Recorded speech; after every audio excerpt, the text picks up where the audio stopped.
Baik. Halo semuanya, selamat datang di video pembelajaran di manajemen proyek. Kali ini kita akan membahas tentang metode-metode yang ada di manajemen proyek, menggunakan metode linear programming dan lainnya. Sebelumnya perkenalkan, nama saya Sadewa Putra Sunoto, dari jurusan Teknik Kimia. Untuk metode-metode yang akan dijelaskan adalah sebagai berikut, yang dimulai dari Gantt hingga metode CCPM. Yang pertama adalah Gantt.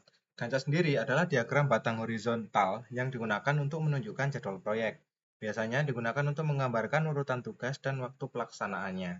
Komponen utamanya meliputi yang pertama ada task list, timeline, progress bar, milestone, dan resource yang ditugaskan. Untuk tujuannya sendiri adalah untuk mempermudah penjadwalan serta memvisualisasikan urutan aktivitas proyek. Untuk Gantt sendiri memiliki kelebihan yang yaitu sangat baik untuk mengawasi progres, namun kelemahannya kurang fleksibel untuk proyek kompleks.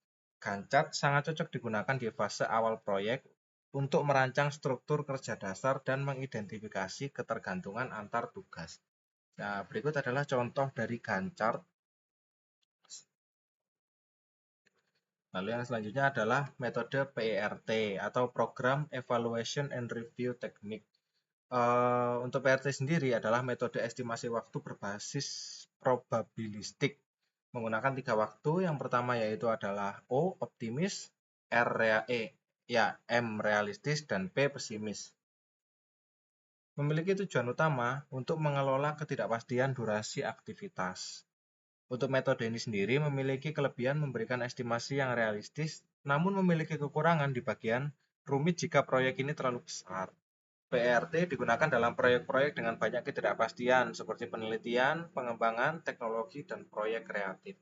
Berikut adalah contoh dari chart PRT.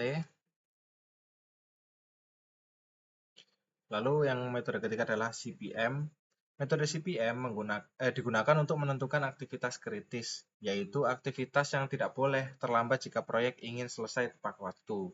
Metode CPM sendiri atau Critical Path Method memiliki komponen utama yaitu durasi aktivitas, ketergantungan, float, jalur kritis. Metode ini memiliki manfaat yang sangat tepat untuk merencanakan proyek struktural seperti konstruksi, namun tidak mengakomodasi ketidakpastian. CPM sendiri membantu tim fokus pada bagian proyek yang benar-benar mempengaruhi tenggat waktu keseluruhan. Berikut adalah contoh dari chart CPM.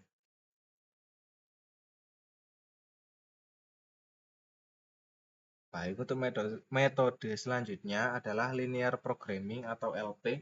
Linear programming digunakan untuk mengoptimalkan alokasi sumber daya terbatas seperti waktu, tenaga kerja, dan biaya.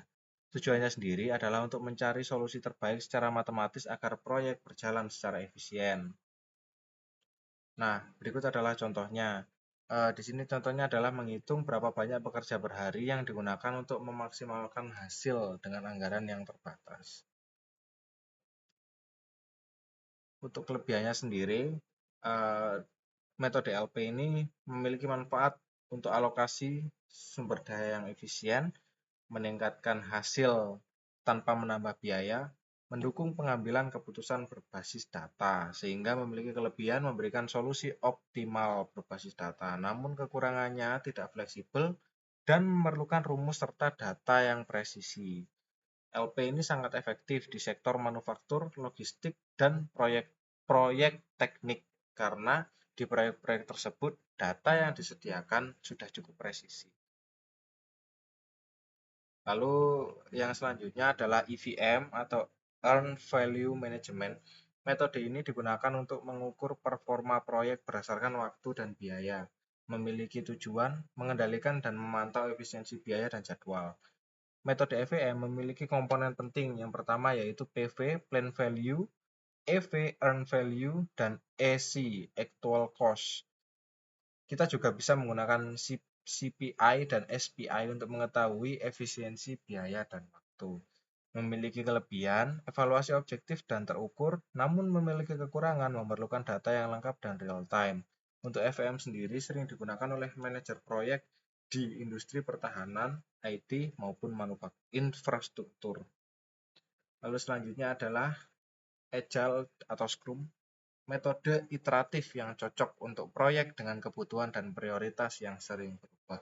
Komponennya sendiri mencakup sprint, backlog, user story, daily stand-up, dan retrospektif. Memiliki kelebihan, metode ini sangat adaptif terhadap perubahan-perubahan yang terjadi. Namun memiliki kekurangan yaitu sulit memprediksi waktu penyelesaian total proyek. Agile sendiri banyak digunakan di pengembangan perangkat lunak dan startup teknologi. Lalu metode selanjutnya yaitu Kanban, adalah sistem visualisasi kerja yang sangat sederhana namun efektif. Metode ini terdiri dari yang pertama ada kolom, to do, in progress, dan done. Untuk bagian-bagian dari kolomnya ada 3 bagian. Lalu yang kedua adalah kartu tugas dan batasan WIP atau WIP limit, work in progress. Memiliki manfaat untuk meminimalisir multitasking dan mempercepat penyelesaian tugas sehingga kelebihannya sendiri mudah diterapkan. Namun tidak cocok untuk proyek dengan ketergantungan yang tinggi. Kanban ini sangat berguna dalam lingkungan kerja multitasking seperti layanan pelanggan atau editorial.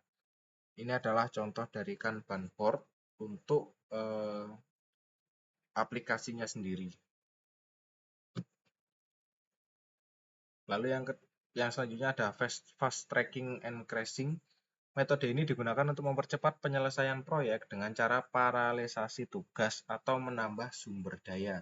Memiliki kelebihan hasilnya ini cepat, akurat, dan real time, namun memiliki kekurangan resiko untuk meningkat dan biaya bisa membengkak karena membutuhkan pemantauan yang terus-menerus. Tujuannya sendiri untuk menjaga progres proyek ini tetap sesuai dengan target. Sebagai contoh, target 50% tugas selesai di hari kelima dalam pengerjaan proyek. Sehingga dalam real time menggunakan metode ini bisa untuk selalu memantau. Namun seperti yang dijelaskan, karena selalu memantau maka meningkatkan biaya dan resiko. Strategi ini sering digunakan jika proyek mulai terlambat dan deadline tidak bisa bergeser. Lalu yang selanjutnya adalah Six Sigma, adalah metode peningkatan kualitas dengan pendekatan DMAIC, Define, Measure, Analyze, Improve, and Control. Tujuannya adalah untuk meminimalkan kesalahan dan meningkatkan kualitas proses. Metode ini memiliki kelebihan untuk hasil dengan sangat presisi, namun memiliki kekurangan butuh pelatihan intensif. Umum dipakai di industri manufaktur seperti otomotif, farmasi, dan elektronik. Lalu yang terakhir adalah metode CCPM atau Critical Chain Project Management. Metode ini berbasis pada pengelolaan sumber daya dan penambahan buffer untuk menghindari keterlambatan. Memiliki tujuan untuk menghindari multitasking dan mempercepat penyelesaian produk. Nah, metode ini memiliki kelebihan efisien untuk proyek dengan keterbatasan sumber daya, namun memiliki kekurangan membutuhkan manajemen yang disiplin. Memiliki komponen utama, critical chain, buffer proyek, dan buffer pengumpulan. Untuk CCPM sendiri banyak digunakan dalam proyek teknik dan sistem ERP yang kompleks. Dengan contohnya sebagai berikut, yaitu menambahkan buffer 5 hari untuk melindungi jalur kritis proyek di 15 hari.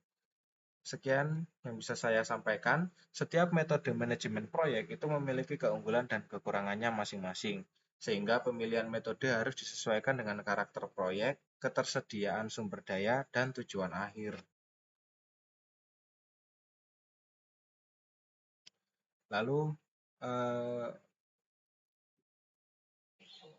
untuk sebagai contohnya, di bagian konstruksi, di proyek konstruksi atau pembuatan jalan, di mana setiap tahapan pekerjaan itu memiliki ketergantungan dengan tahapan lainnya. Menurut saya untuk metode konstruksi ini cocok menggunakan metode CPM karena proyek pembuatan jalan sendiri memiliki jadwal yang tetap dan detail tugas yang jelas. Metode ini dapat membantu mengidentifikasi jalur kritis, yaitu urutan tugas yang paling mempengaruhi waktu penyelesaian proyek, sehingga manajemen proyek